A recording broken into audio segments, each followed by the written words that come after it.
desta semana é sobre direito à felicidade. O curso aborda as perspectivas filosóficas, a origem política, o direito comparado e a dogmática da felicidade no Brasil. As aulas são com Saul Tourinho, advogado e doutor em Direito Constitucional. Olá pessoal, estou de volta com vocês nesse nosso curso Direito à Felicidade. Hoje aqui no Saber Direito, feliz, contente, honrado por ver um tema tão interessante, tão rico, sendo abordado depois de 10 anos de intensa atividade desse programa extraordinário que é o Saber Direito. E na aula de hoje, nós, quem acompanha o curso completo, que ficamos inicialmente na perspectiva filosófica do tema, vamos fazer uma migração nessa aula. Essa aula ela vai das origens políticas e dogmáticas do direito à felicidade. Nós vamos tratar, basicamente, vamos enfrentar um debate erudito a respeito da conversão de uma utopia política em concretização judicial. Como isso aconteceu? Bom, pessoal, essa é uma jornada que cruzou o tempo, que riscou os horizontes e que se manteve de pé, de maneira imortal, até o momento atual do constitucionalismo global, mas que tem um batismo, que tem um marco temporal bem definido, a partir do qual o direito à felicidade, naquele momento chamado direito à busca da felicidade, se apresentou pela primeira vez e nunca mais saiu de cena. A aula de hoje começa, portanto, com um estudo a respeito de tudo que girou em torno da Declaração de Independência dos Estados Unidos da América, em 1776. Na sequência, saltamos para a Revolução Francesa, logo em seguida. E o ápice desse duelo, qual jacobinos e girondinos deram as cartas, derrubaram a Bastilha, derrubaram o regime anterior, e elegeram, em 1789, o ano primeiro, o ano do marco da chamada felicidade política, lançando no preâmbulo da Declaração de Direitos do Homem e do Cidadão, em seu caráter global, universal, atemporal, que firmou direitos naturais que assistem a cada um de nós, a ideia de que a corrupção, é o que consta no preâmbulo da declaração, a corrupção é a causa maior da infelicidade dos povos, ontem, hoje e sempre. Quem é capaz de discordar? Passando, então, iremos para o chamado, vamos para a perspectiva brasileira.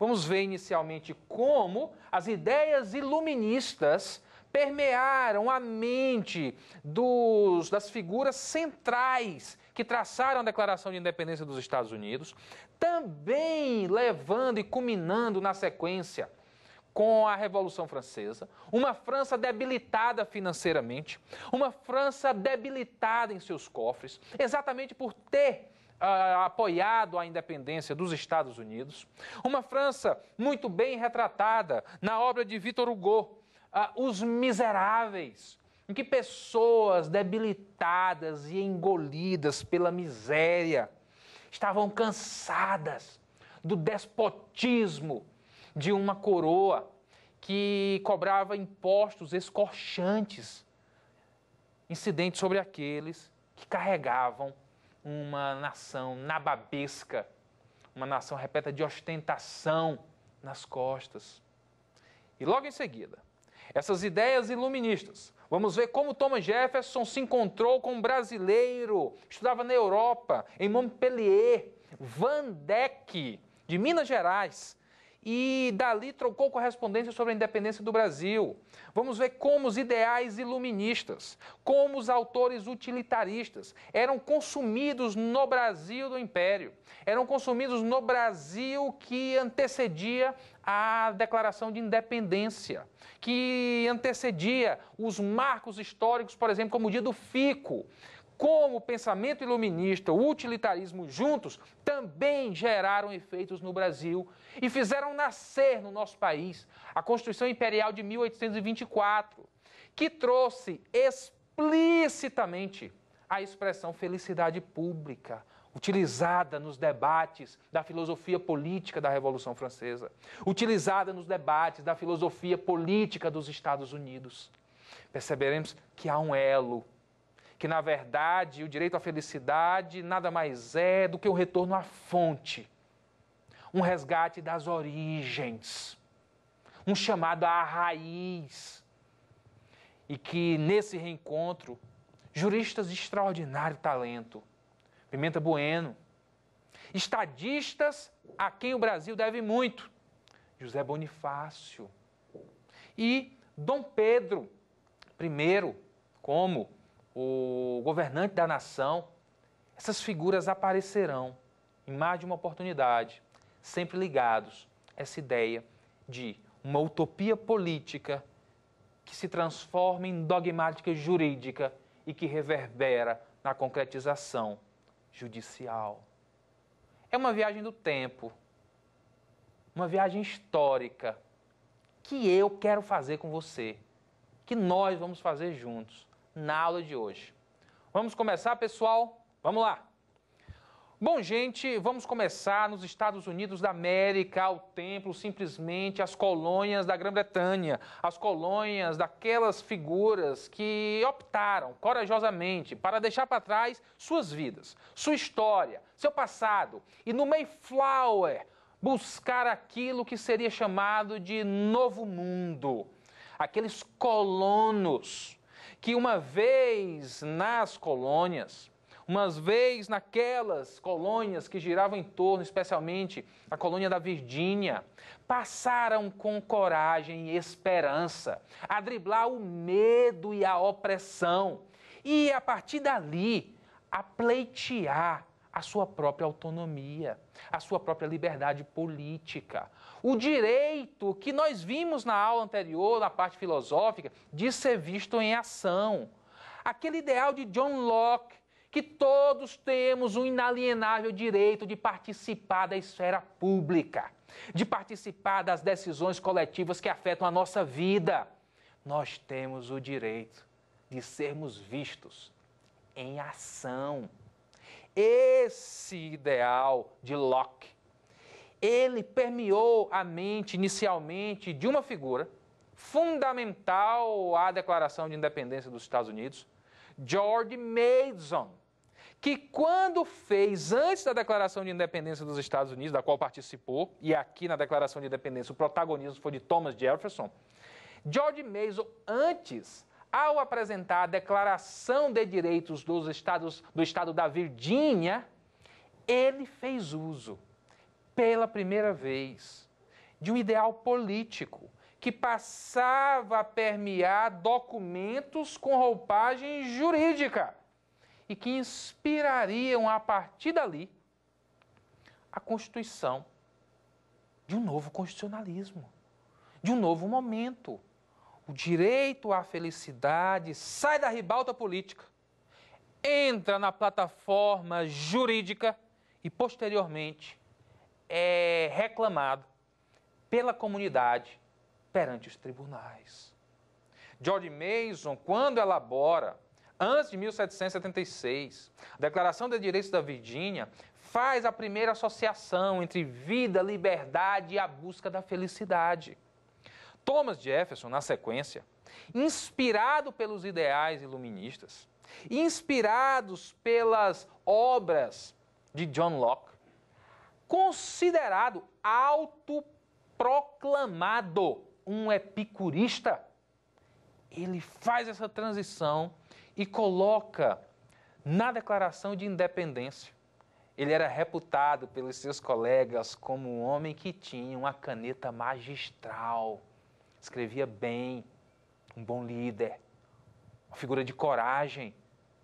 Enfrenta a coroa, se diz, liderando os seus, que não vai mais suportar o fardo pesado da opressão por ser um colono, e exorta a independência. Uma iniciativa dessa, pessoal, não se faz sem o tempero da coragem. É que, exatamente por tomar essa iniciativa, ele incidiu imediatamente no chamado crime de traição, cuja pena era de morte.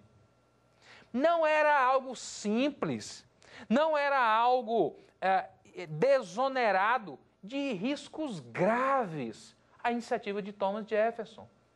Quando ele, então, organiza os seus e lança a Declaração de Independência dos Estados Unidos, assinada em 1776, e lá reputa como inalienável, portanto, oriunda dos direitos naturais, independentemente de codificação.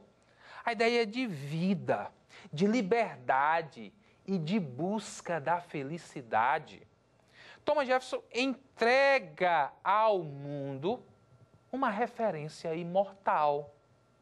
Essa referência não se repetiu na própria Constituição dos Estados Unidos, que não trouxe a expressão the pursuit of happiness, a busca da felicidade. Não reproduziu, ficou na Declaração de Independência. Todavia, os Estados Unidos, o país, contam hoje com mais de 33 constituições estaduais dos entes da federação, abraçando ora a busca da felicidade, ora a felicidade. E num país cuja federação é tão poderosa, cuja federação tem seus entes federados dotados de total autonomia, ampla autonomia de execução, ampla autonomia de políticas públicas, ampla autonomia legislativa, ampla autonomia de competências constitucionalmente conferidas. Essa federação norte-americana, fruto de uma confederação originariamente, portanto, no movimento diverso do que ocorreu no Brasil, de Estado unitário para a federação, Estados Unidos confederação para a federação, você saber que a esmagadora maioria dos estados trazem em suas constituições o direito à felicidade ou à busca à felicidade, torna desimportante não haver essa previsão na Constituição dos Estados Unidos. Porque nós temos um documento político preambular que se reveste como jurídico, que é a Declaração de Independência, e ele traz, e temos as constituições estaduais, na sua esmagadora maioria, que também contemplam. E aqui está colocado essa matéria-prima, que é o direito que a minha tese apresenta como não a busca à felicidade, direito à felicidade.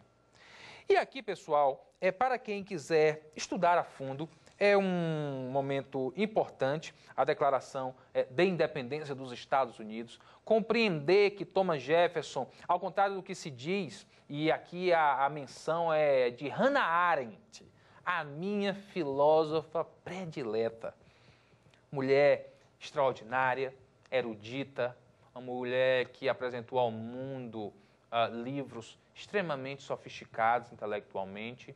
Hannah Arendt, numa obra sobre as revoluções,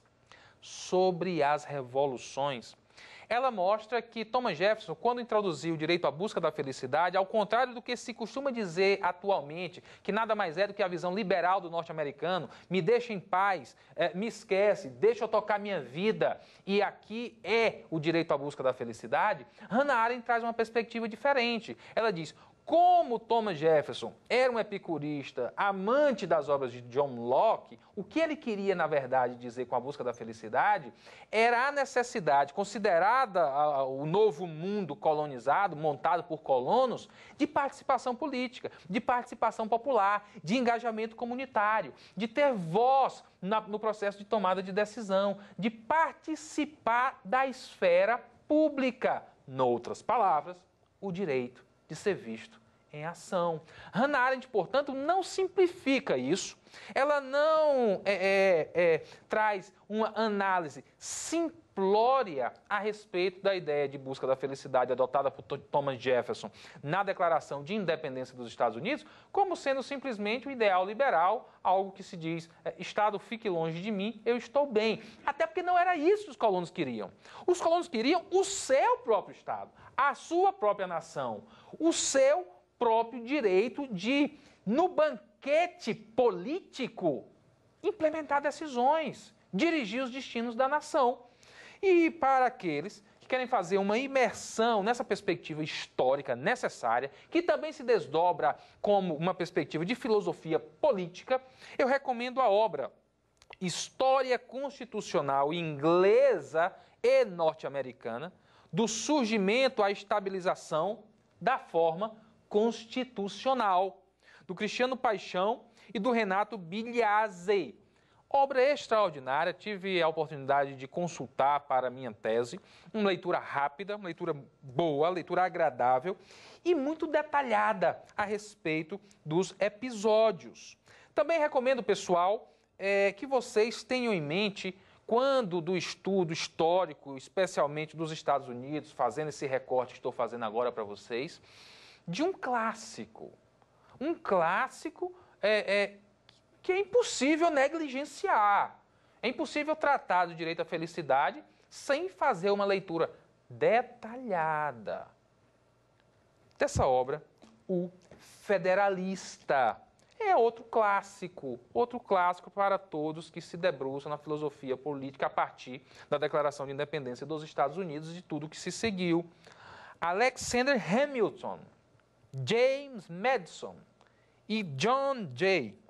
Esses três medalhões, pessoal, eles fizeram um rodízio utilizando pseudônimos, notadamente Públio, ficou mais famoso. Eles publicavam cartas na imprensa nova-iorquina, sugerindo a adoção dos rumos daquela confederação em federação, antecipando o debate público, o debate político, na essência, a respeito do modelo que os Estados Unidos iriam adotar de federação. E aqui é muito interessante, porque você enxerga nessa obra seminal, pessoal, nessa obra seminal, algumas passagens. Por exemplo, o Federalista número 1 eram artigos, esses artigos ganhavam numeração, publicaram vários artigos, o Federalista número 1, 2, 3, 4, até o último artigo. O primeiro, escrito por Alexander Hamilton, e que o assinava como Publius. Então, o Federalista número 1, ele anotou o seguinte: tomo a liberdade de fazer essa breve menção para os estudos de vocês. Olha só o que ele anotou. Ele disse: tereis ao mesmo tempo, sem dúvida, concluído, por seu escopo geral, que tais observações procedem de uma fonte não inamistosa à nova Constituição. Sim, meus compatriotas, dizia Hamilton, sim, meus compatriotas, confesso que, depois de atenta consideração, estou plenamente convencido de que é de vosso interesse adotá-la, a Constituição e a Federação, adotá-la, que este é o caminho mais seguro para a vossa liberdade, dignidade e felicidade. É como é aberto esse clássico, o Federalista, né? The Federalist Papers. Claro que quando você coloca aqui liberdade, dignidade e felicidade, parece que Hannah Arendt tem mesmo razão. Porque se felicidade, ou a busca da felicidade de Thomas Jefferson, fosse meramente liberdade e nada mais além disso, não havia necessidade dos federalistas apresentarem esse trinômio: liberdade, dignidade e felicidade. Liberdade, portanto, sim, no ideal liberal de busca da felicidade. Dignidade como esse anteparo que impede os excessos do utilitarismo. E felicidade. Felicidade porque o povo sempre desejou e sempre vai desejar. E não cabe a nós suprimir de maneira autoritária esse desejo político que se reveste com uma roupagem jurídica e que desemboca naturalmente nos tribunais. O federalista traz essa impressão. Feito, portanto, pessoal, esse primeiro esforço mostrando os Estados Unidos, que pelos seus colonos, inicialmente com George Mason, na sequência com Thomas Jefferson, emprestou ao mundo a expressão busca da felicidade, que depois foi adotada não pela Constituição dos Estados Unidos, mas por inúmeras constituições dos estados, dos entes da Federação norte-americana, ora tratando como felicidade, ora tratando como busca da felicidade. E esse documento inspirou outras nações a reproduzir isso. Nós temos um marco. Temos um marco necessário. Um marco necessário que se vale, inclusive, que ele serve, inclusive, para o estudo da jurisdição constitucional.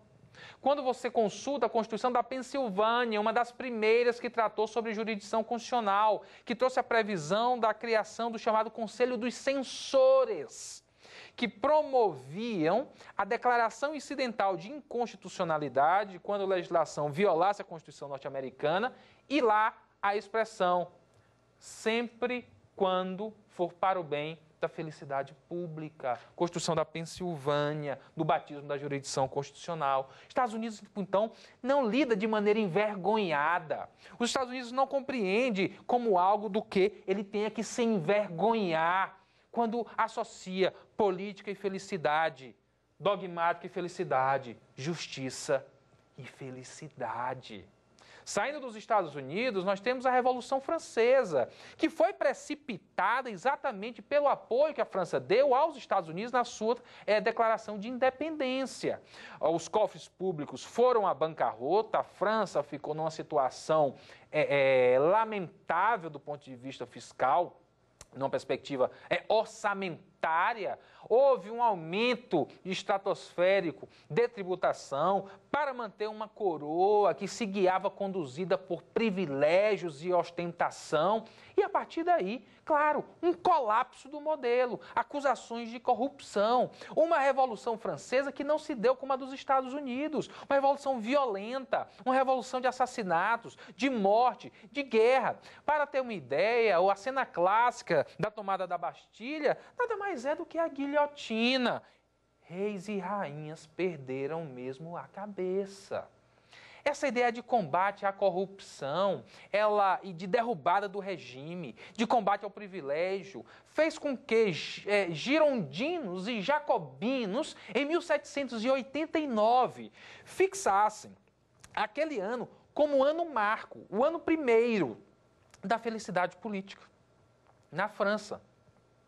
Com o iluminismo em efervescência, numa roupagem diferente da norte-americana, mas também iluminista. E ali o grande dilema era o que seria essa felicidade pública.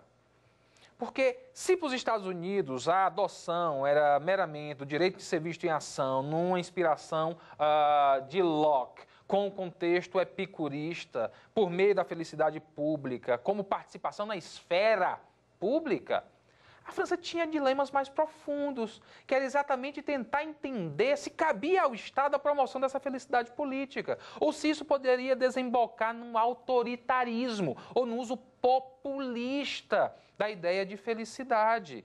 E o trauma pelo privilégio, pela ostentação, pelo esmagamento social e principalmente pela corrupção era tão grande que a Declaração de Direitos do Homem e do Cidadão, Declaração de Direitos do Homem e do Cidadão, também de 1789, na França, que apresenta ao mundo uma dimensão universal dos direitos humanos, uma dimensão global dos direitos humanos, uma dimensão atemporal dos direitos humanos, essa declaração, no seu preâmbulo, associa corrupção à infelicidade do povo, num conceito que tem se mostrado imortal.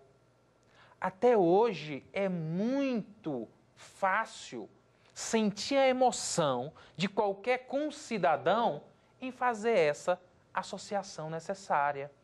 Corrupção, infelicidade coletiva. Daí porque os iluministas resgatam essa ideia de felicidade, que aparece tanto no preâmbulo da Declaração de Direitos do Homem e do Cidadão, que na sequência se torna o preâmbulo da Constituição seguinte. Temos Constituição em 1791 tratando de felicidade, temos Constituição de 1793 tratando de felicidade, e a Revolução Francesa, portanto, subscreve essa atmosfera política que se converte em jurídica, trazendo a felicidade para a ribalta das discussões também na França pós-Revolução Francesa, ora guiado pelo espírito utilitarista, ora guiado pelo espírito iluminista.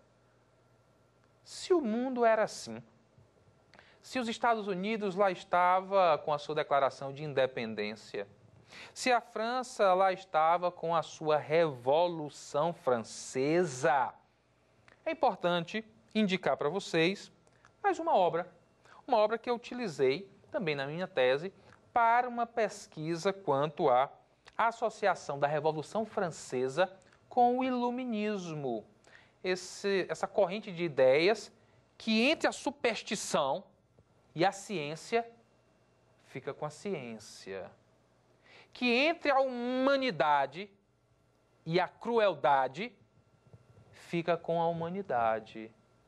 Que entre o conservadorismo e o progressismo abraça o progressismo. Esse iluminismo, que se notabilizou na França com a ideia de espírito das luzes, e que, claro, também enseja uma crítica quanto a um potencial romantismo dessas aspirações, foi muito bem tratada nessa obra de George Grispan.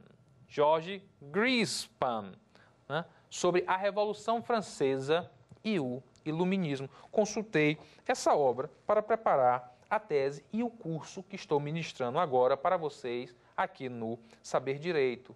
Então, se nós temos Estados Unidos, na sequência nós temos França, não achem que o Brasil passou imune a essas transformações globais.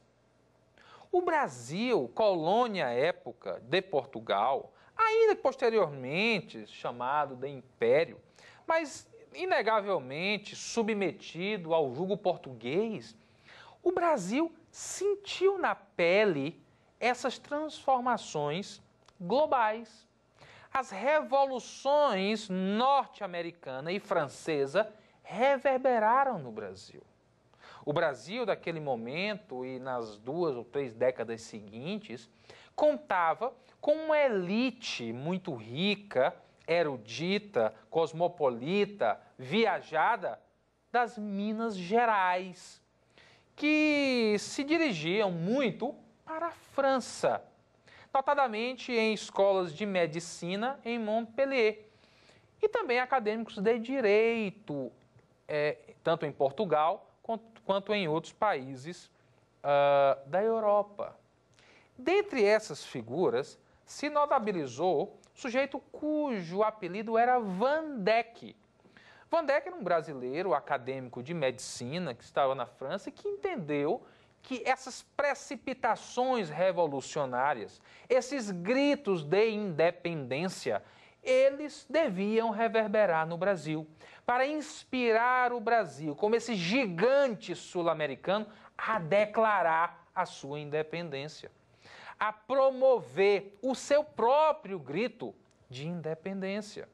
Van Dyck, então, se encontra com aquele que, ao tempo, era embaixador dos Estados Unidos. Aquele que estava na França. E, ora, veja quem, pessoal? Thomas Jefferson. Então, ele se encontra com Thomas Jefferson e leva a Thomas Jefferson a sua mensagem revolucionária. Thomas Jefferson, então, mantém correspondência com George Washington e diz que via com bons olhos a independência do Brasil, mas que não entendia exatamente o nível de efeito colateral que os Estados Unidos poderiam sofrer na sua relação com Portugal, com quem mantinha boas relações. De modo que talvez fosse o caso de não interferir, de deixar que a história seguisse o seu curso natural. Mas essa relação dos brasileiros que viviam e respiravam os ares iluministas no além-mar, fora do Brasil, enquanto estudantes acadêmicos universitários, esses grupos voltavam ao Brasil. E voltando ao Brasil, claro, voltavam com suas obras, com as ideias e com suas esperanças. As bibliotecas das Minas Gerais concentravam todos os títulos iluministas daquele momento. Muitos desses iluministas que também eram utilitaristas.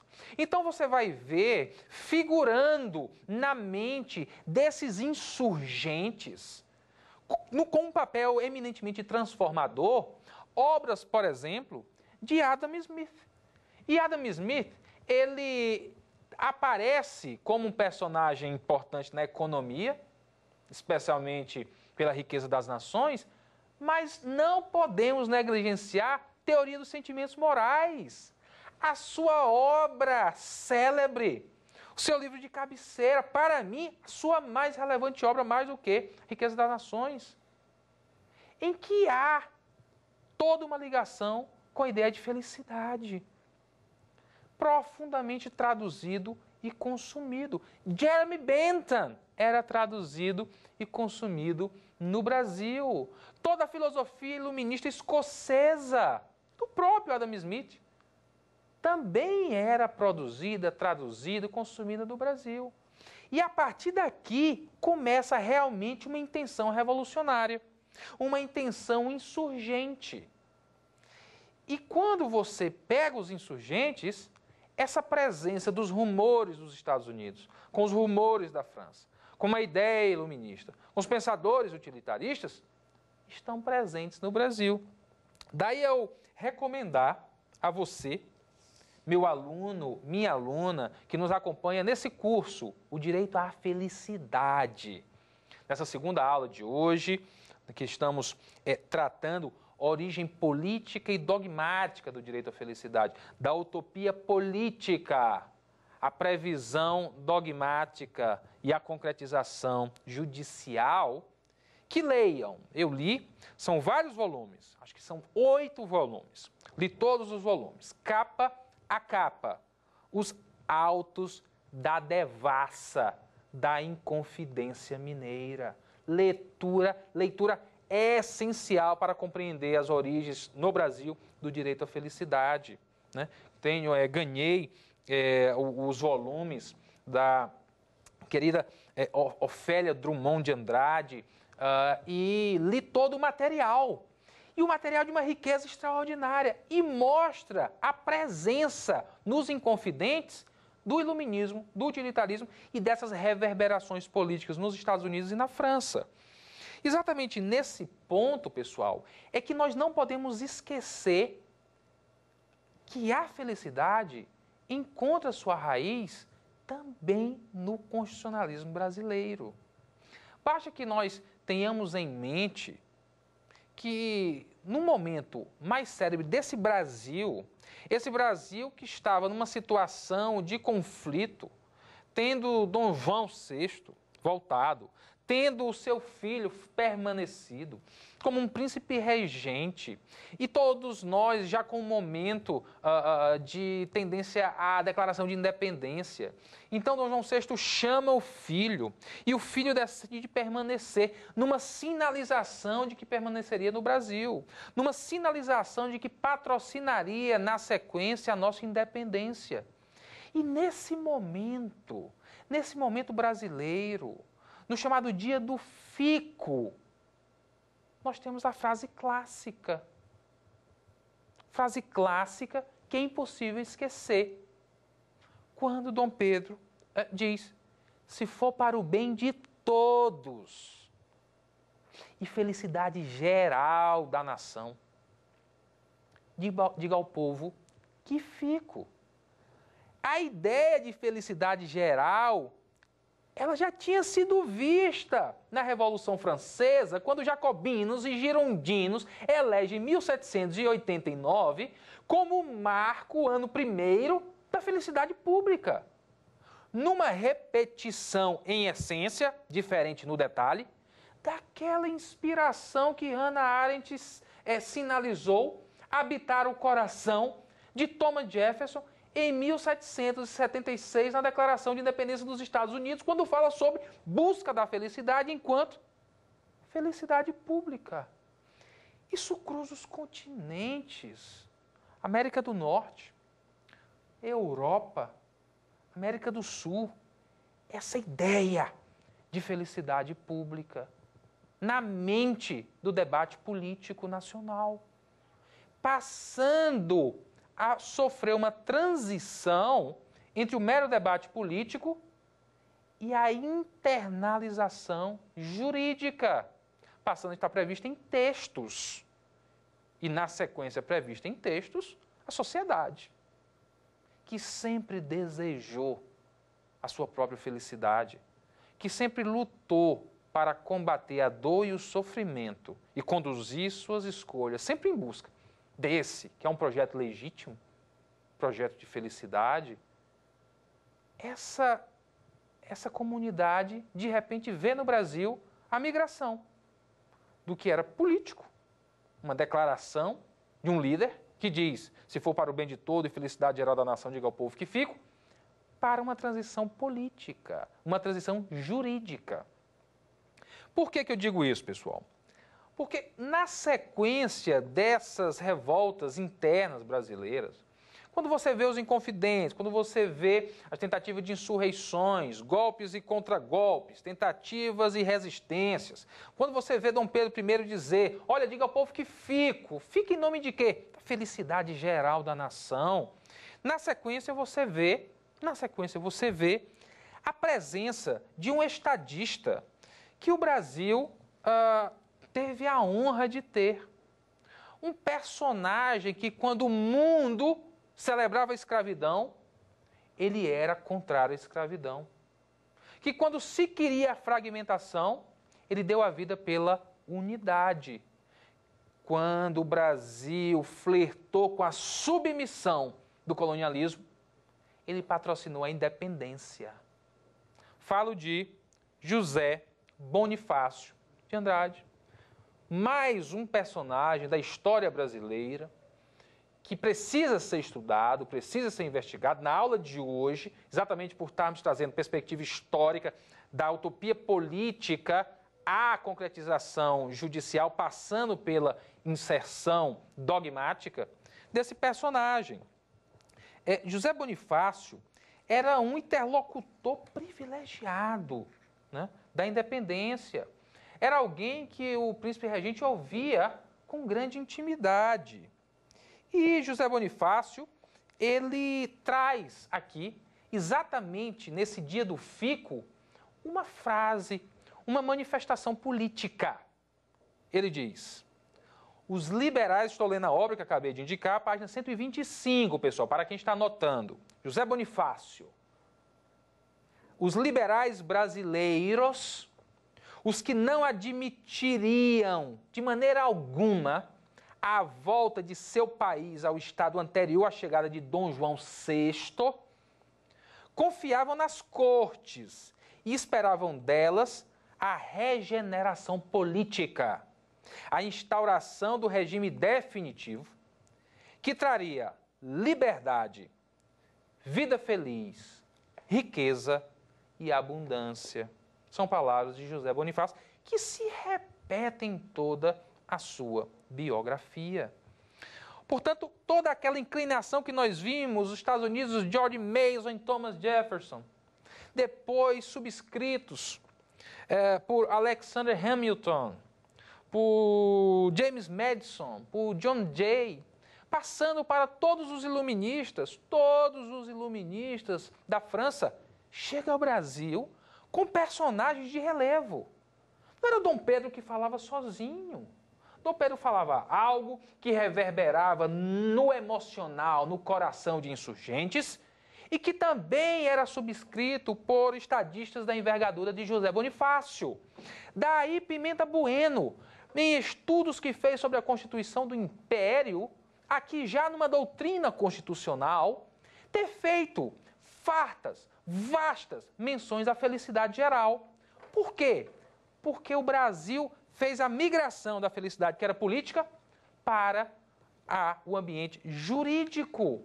Quando? Ora, basta ver a Constituição Imperial, a Constituição de 1824, o nosso começo, o nosso batismo constitucional, o marco, a aurora, a fonte.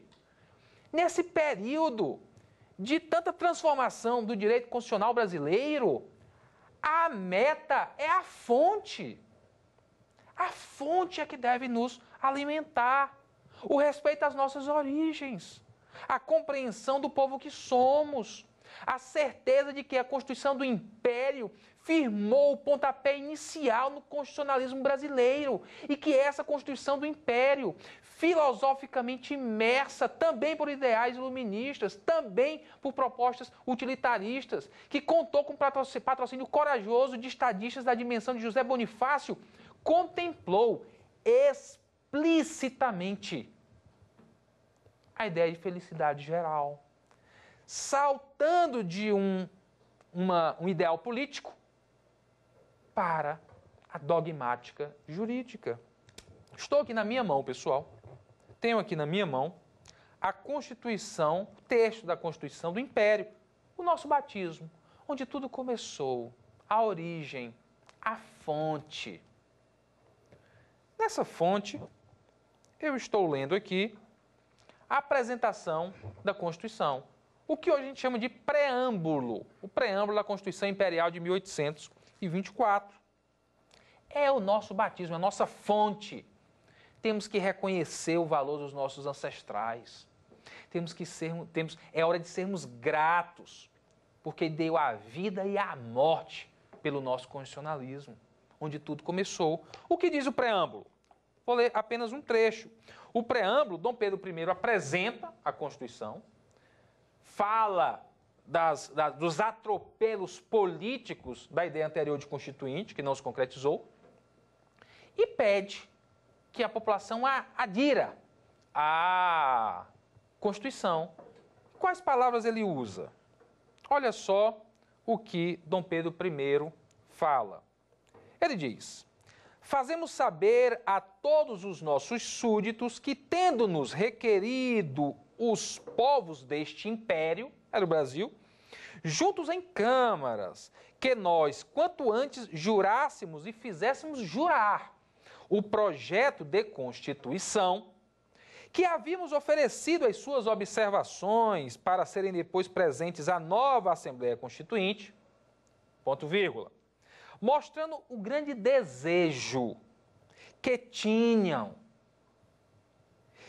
de que ele se observasse o projeto já como Constituição do Império, por lhes merecer a mais plena aprovação e dele esperarem a sua individual e geral felicidade política. Daí vem o juramento da nossa primeira Constituição, a Constituição do Império de 1824, onde tudo começou. Felicidade política, individual e geral, é como é aberta essa Constituição. É a nossa certidão de nascimento, é o nosso DNA constitucional. Não foi simplesmente no dia do fico, não foi simplesmente quando José Bonifácio, em tantas manifestações de extraordinário valor, notadamente na maçonaria, falava da felicidade pública. Isso está na Constituição.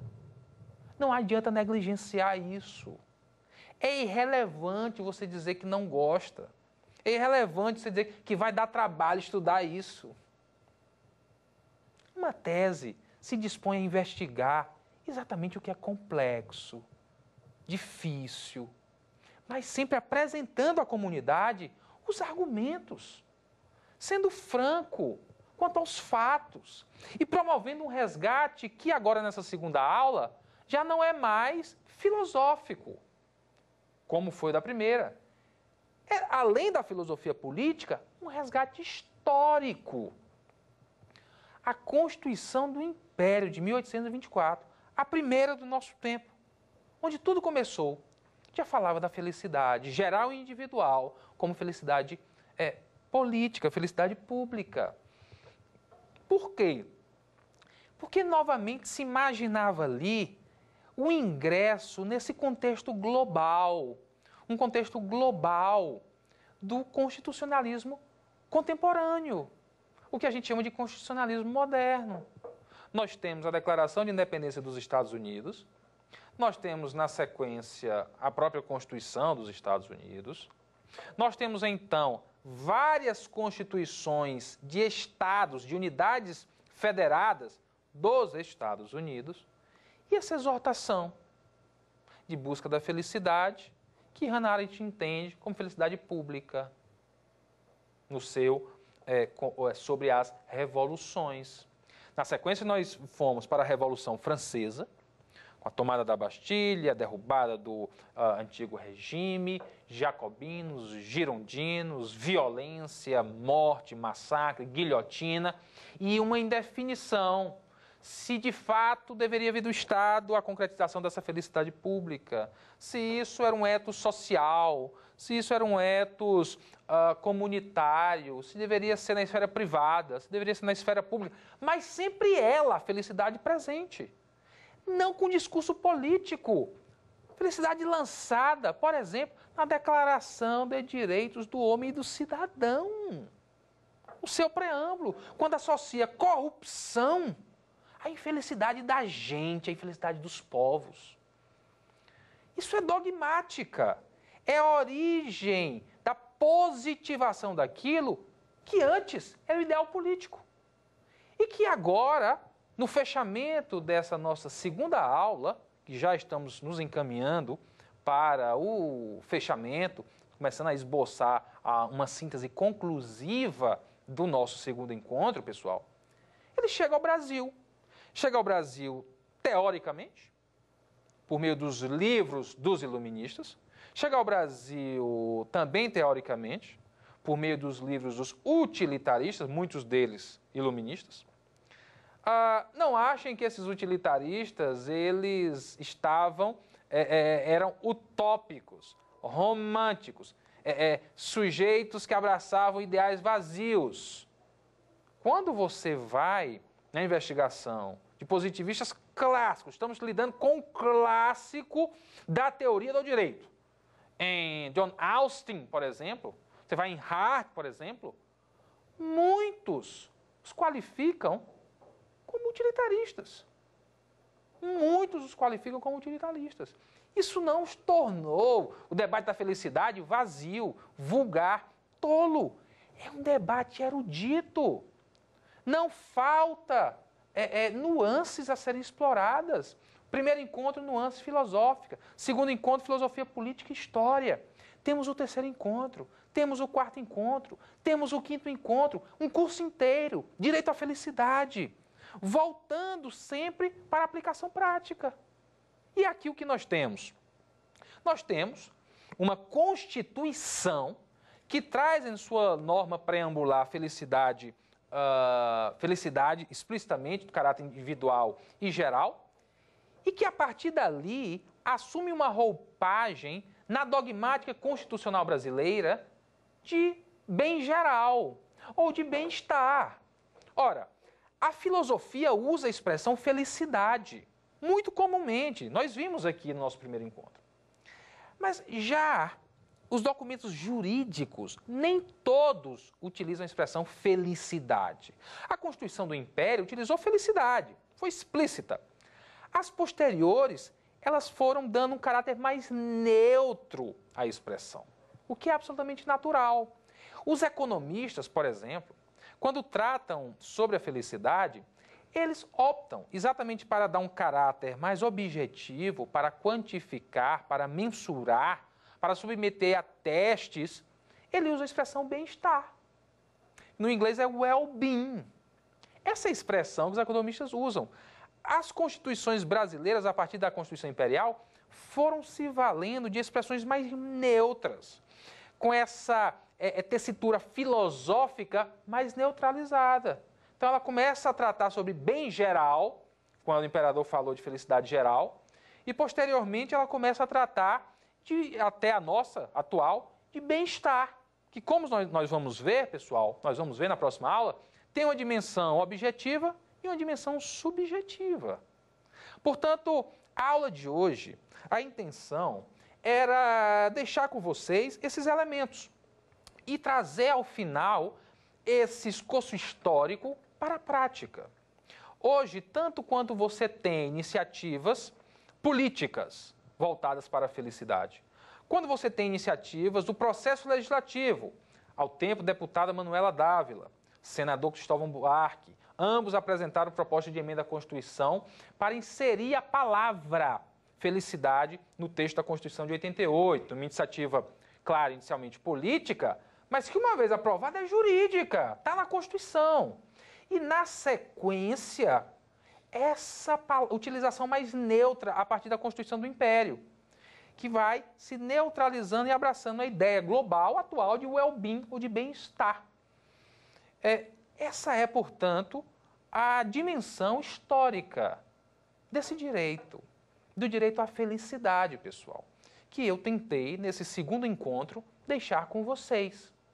Nós passamos pelos Estados Unidos, seguimos pela França, culminamos no Brasil, terminamos na dogmática Constituição Imperial e viemos para a Constituição atual, com uma expressão mais neutra.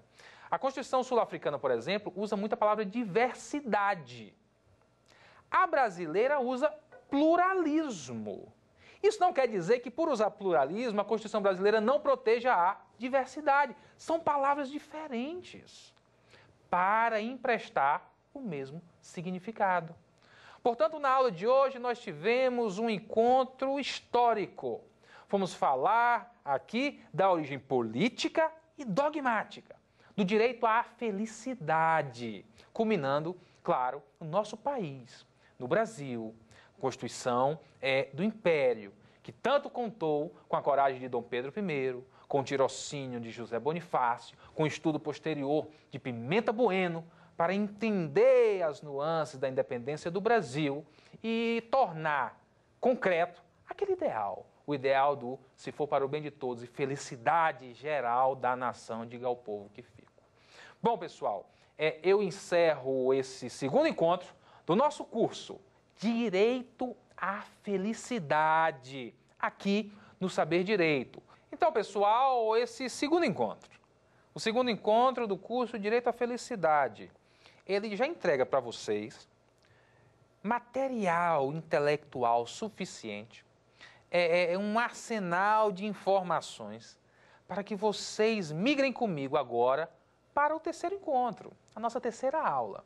É que no primeiro encontro nós fomos na filosofia, segundo encontro, filosofia política, mas também um passeio histórico. E agora, na aula seguinte, na aula do nosso terceiro encontro, nós vamos para a dogmática no direito constitucional comparado. Então, essa perspectiva histórica abre um portal extraordinário, porque vai mostrar para vocês como a felicidade reverbera diferente na dogmática constitucional dos países. Como a busca da felicidade está presente na Constituição do Japão, está presente na Constituição da Coreia do Sul, está presente na Constituição do Reino do Butão, com acepções completamente diferentes, implementações completamente diferentes e resultados na vida cotidiana completamente distintos. Vocês também vão ter contato na próxima aula o nascimento de uma dogmática da felicidade erudita, refinada, sofisticada no continente africano, mas aqui associada a um trauma coletivo de expropriação, de jugo da colonização, de escravidão. Então, o continente africano traz a previsão da felicidade naquela linha que aprendemos com Stuart Mill, que tem inspiração aristotélica e que tenta fazer um diálogo com Immanuel Kant de freio aos prazeres sádicos, freio à exploração, freio às pulsões humanas para dominar o ser humano. Vamos estudar a Constituição da Nigéria, vamos estudar a Constituição de Gana. Vamos ver que na África do Sul, o discurso da felicidade foi usado politicamente para promover o apartheid. Daí a importância dos estudiosos fixarem os contornos do tema, se dedicarem ao tema, investirem no tema, não fugirem do tema. Então, exatamente nessa transição da aula de número 2, perspectiva histórica, vindo da primeira aula, aspecto filosófico, é que a gente abre, é que eu me despeço de vocês, já apresentando a partir do final dessa aula, a terceira aula, dogmática do direito constitucional à felicidade em todo o mundo. Valeu, pessoal!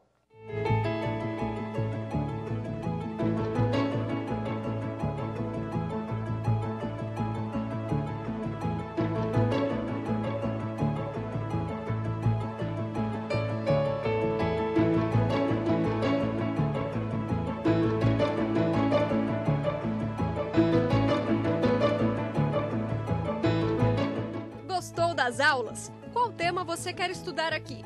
Mande sua sugestão para o nosso e-mail saberdireito@stf.jus.br ou para o WhatsApp da TV Justiça. O número é este aí que aparece na tela.